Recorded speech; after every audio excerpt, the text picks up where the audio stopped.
Chapter 15, Southern Sudan, 2009. Oh, this is called a Long Walk to Water, and Chapter 15, Southern Sudan, 2009.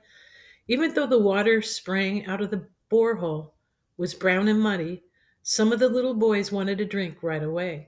But their mothers held them back. The men kept working with the drill.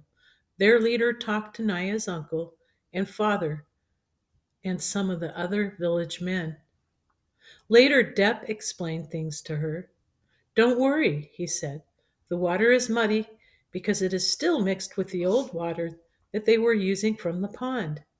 They have to drill farther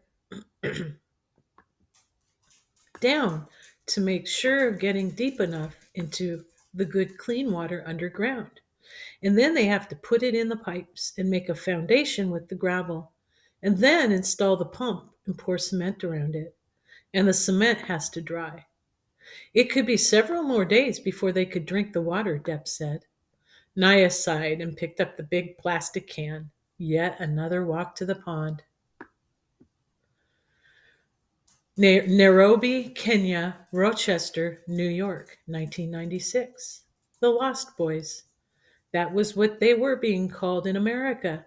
The boys who had lost their homes and families because of the war and had wandered lost for weeks or months at a time before reaching the refugee camps. The aid worker explained this to Salva and the 8 other boys he would be traveling with. The woman spoke mostly English. Sometimes she said a word or two in Arabic, but she did not speak that language well. She tried her best to speak slowly, but she had many things to tell them, and Salva worried that he might misunderstand something important. They rode in a truck from the Ifo refugee camp to a processing center in Nairobi, the capital city of Kenya. Endless forms had to be filled out. Their photos were taken. There was a medical examination. It was all a blur to Salva, for he was too excited to sleep, which made him too tired to grasp everything that was happening. But there was one clear moment when he was given new clothes.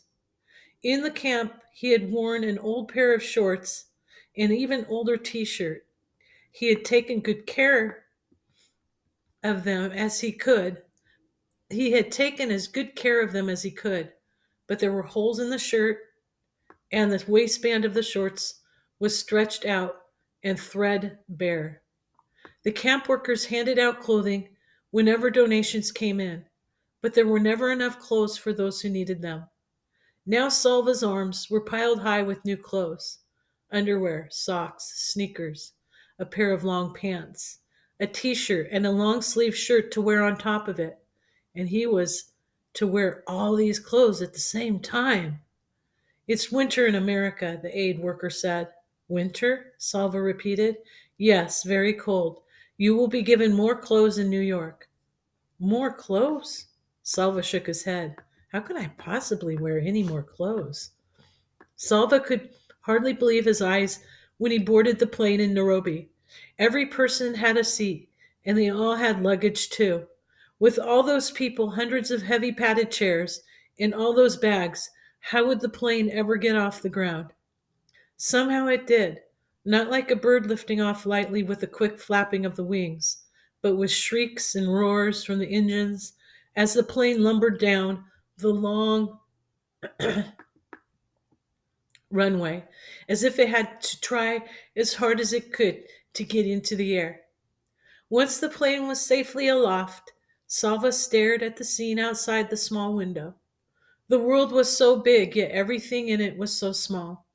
Huge forests and deserts became mere patches of green and brown. Cars crawled along the roads like ants in a line. And there were people down there, thousands of them, but he could not see a single one. Would you like a drink? Salva looked up at the woman in her neat uniform and shook his head to show that he did not understand. She smiled. Coca-Cola? Orange juice? Coca-Cola? Long ago, Salva's father had once brought a few bottles of Coca-Cola back from his trip to the market. Salva's first taste had been startling.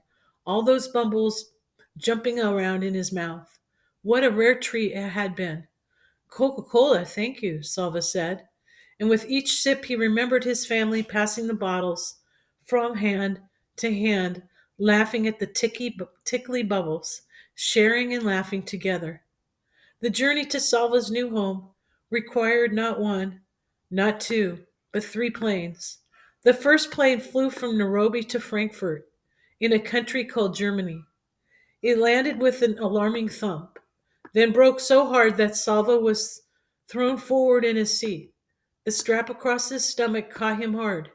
He took a second plane from Frankfurt to New York City. It too landed abruptly, but this time Salva was ready, and he held tightly to the armrests. In New York City, the aid worker led the boys to different gates. Some would be making a final leg of their trip alone, while others were in groups of two or three. Salva was the only one going to Rochester. The aid worker said that his new family would be waiting for him there. On the plane to Rochester, most of the passengers were men traveling on their own, but there were some women too, and a few families, mothers and fathers and children. Most of the people were white. Beginning at the airport in Frankfurt, Salva had seen more white people in the last few hours than he had seen before in his whole lifetime. He tried not to stare, but he couldn't help studying the families closely. Thoughts kept looping through his mind. What if my new family isn't there? What if they have changed their minds? What if they meet me and don't like me? Salva took a deep breath. A step at a time, he reminded himself, just this flight to get through for now.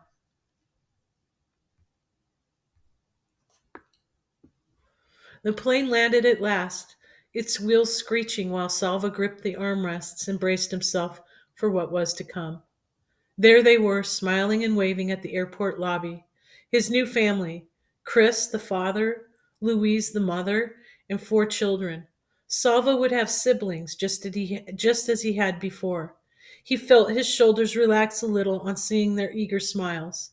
Salva said hello and thank you many times, for in his fatigue and confusion, these were the only words he felt sure about. He could not understand what anyone was saying, especially Louise, who spoke so quickly that at first he was not sure if she was even speaking English. And yes, they did have more clothes for him: a big puffy jacket, a hat, a scarf, gloves. He put on the jacket and zipped it up. The sleeves were so bulky that he felt as if he couldn't move his arms properly. He wondered if he looked very foolish now, with his bodies and arms so fat and his legs so thin. But none of the family laughed at him, and he soon noticed that they were all wearing the same kind of jacket. The glass doors of the airport terminal slid open. The frigid air hit Salva's face like a slap. Never had he felt such cold before. In the part of Africa where he had lived all his life, the temperature rarely dropped below 70 degrees. When he inhaled, he thought his lungs would surely freeze solid and stop working. But all around him, people were still walking and talking and moving about. Apparently, it was possible to survive in such cold temperatures, and he now understood the need for the awkward padded jacket. Salva stood still inside the terminal doors for a few moments. Leaving the airport felt like leaving his old life forever. Sudan, his village, his family. Tears came to his eyes, perhaps from the cold air blowing in through the open doors. His new family was already outside. They turned and looked back at him. Salva blinked away the tears and took his first step into a new life in America.